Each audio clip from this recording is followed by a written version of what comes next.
Ndeshja mes Polonisë dhe Shqipërisë pritet të ndiqet nga një tifoz VIP i veçantë pasi mediat polake bëjnë të ditur se presidenti i vendit, Karol Nawrocki, do të jetë i pranishëm në stadium. Ai ka qenë rregullisht në stadiume në të kaluarën dhe rëndësia e kësaj ndeshje ka shtyrë të përsërisë këtë praninë e tij dhe në ndeshjen në Varshavë, por këtë herë gjërat mund të jenë ndryshe pasi presidenti i Polonisë ndoshta nuk është më aq i mirë pritur në stadium nga tifozët. Ata e kanë bërë të qartë një gjë të tillë në ndeshje të ndryshme të kampionatit ku janë shpalosur parulla kundër tij në stadiumet e Lodzit, Gdanskut, Krakovës, Poznanit dhe Lublinit. Kjo është rrjedhoi e vetos që ai ka vendosur mbi amendimin e kodit penal të vendit, i cili përfshinte ndër të tjera dhe vendosjen e një ndalimi për përdorimin e provave të fituara në mënyrë të palishme, kufizimin e përdorimit të tepërt të paraburgimit, rritjen e diskrecionit të gjykatave dhe zvoglimin e numrit të prokurorëve, zgjerimin e drejtës për mbrojtje në të gjitha fazat e procedurave penale dhe lehtësimin e ofrimit të ndihmës ligjore. Sipas mbështetësve polak, ndërhyrja e presidentit ka qenë e pavend me veton e amendimit të kodit penal, ndaj parashikohet që edhe në stadium në Varshavë gjatë ndeshjes të ketë kontestime dhe parulla kundër tij.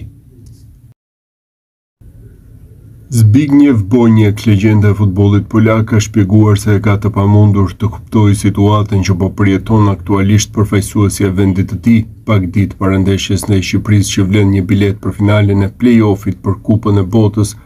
Në një intervistë dhënë në mediat polake, ish sulmuesi i cili shkroi historinë me fanellën e Juventusit të Polonisë ka kritikuar zgjedhjet e paqarta të trajnerit Jan Urban. Vëmendja e tij ishte sidomos te situata e Sebastian Waluskiewicz, për të cilin trajneri Urban shpjegoi se nuk ishte ftuar me që nuk ishte paraqitur në grumbullimin e nëntorit. Unë i referohem historisë së Waluskiewicz, nuk është e qartë se çfarë po ndodh. Ka dëshirë për ta ftuar, pastaj zbulohet se nuk ishte Jan ai që e ftoi, pastaj dikush tjetër nuk telefonoi. Nëse do të ishte nevoja për ta ftuar, ata duhet ta bënin një gjë të tillë dhe pastaj ka shumë biseda për të bërë, ndërsa krijohen histori të çuditshme. Ishte e panevojshme, sidomos për faktin se ishte zëvendës trajneri ai i cili kontaktoi më pas mediat. Kjo nuk është mënyra se si duhet të veprohet. Është trajneri ai që komunikon, pjesa tjetër bëjnë detyrën që u caktohet, tha Boniek për situatën e futbollistit të Sassuolos, i cili ishte lënë jashtë nga lista, dhe ai nuk është i vetmi. Sebastian po luan dhe duket mirë, por duke ndjekur Serie A, unë do të përmendja dikë tjetër. Piotrowski nuk ka qenë kurrë në një formë kaq të mirë sa është tani. Dhe kur ishte një futbollist më i dobët se sa është tani, ishte në formacionin titullar të ekipit përfaqësues të Polonisë. Është një paradoks, por është i qartë se Pribjerc e shite atë në një mënyrë të ndryshme nga Urban, tha Boniek në komentin për zgjedhjet e trajnerit të Polonisë për sfidën ndaj Shqipërisë. Trajneri i Polonisë Jan Urban doli në konferencë për shtyp në krah të kapitenit Robert Lewandowski, ku foli për situatën aktuale të kombëtarja e tij në prag të duelit ndaj Shqipërisë, i vlefshëm për play-offin e botrorit. Këtë përballje Urban e vlerësoi si një nga më të rëndësishmet, teksa u shpreh: "Kjo është ndeshja më e rëndësishme për mua. Kjo është një sfidë vendimtare për ne, që nga ndeshja e parë në drejtimin tim nuk ka ndodhur asgjë që na bëjë të dyshojmë se ekipi është më i bashkuar." Botërori. Nuk më pëlqen të kthehem siç ishin gjërat.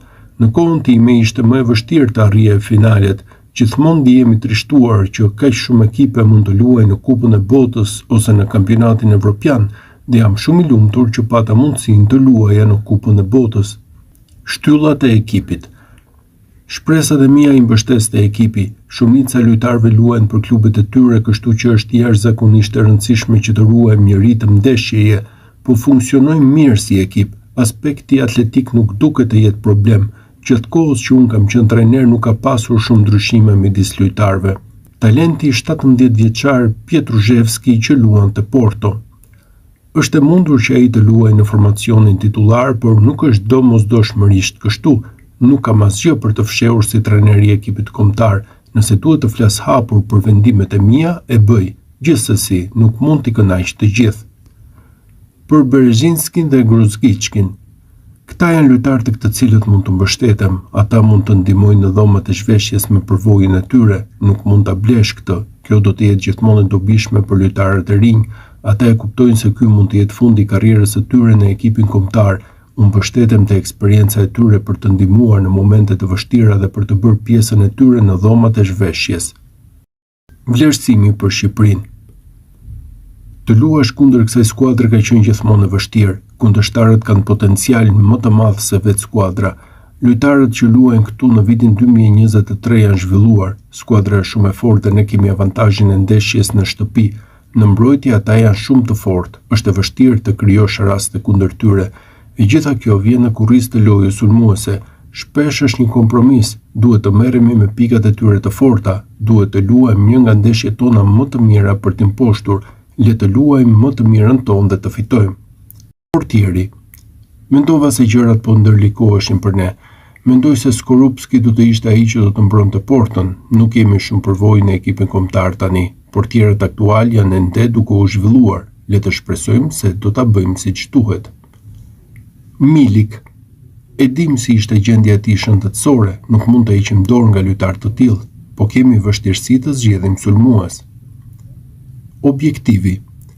Po e trajtojmë gjithçka si një ndeshje me 2 ndeshje, po i monitorojmë të gjithë lojtarët tanë, suedezët dhe ukrainasit. Nuk do të ketë kohë për këtë më vonë. Për momentin po përqendrohemi te Shqipëria. Nuk do të ketë asnjë fjalë për ndonjë kundërshtar të mundshëm. Qëllimi është të kualifikohemi për kampionatin botror. Ne duam të fitojmë. Secili ka stilin e vet të funksionimit. Nuk po bëjmë asgjë të veçantë tani për tani. Ajo që kemi bërë deri më tani ka qenë mirë. Nuk do të ndryshojmë gjërat dhe të jemi të pasigurt nëse ato do të bëjnë ndonjë ndryshim. Po ecim përpara, duke ecur përpara. Mendoj se stabiliteti është gjithmonë një gjë e mirë. Idetë e reja nuk janë të këqija, por kërkojnë kohë. Nëse shihni përparim, është në rregull, përfundoi trajneri polonis.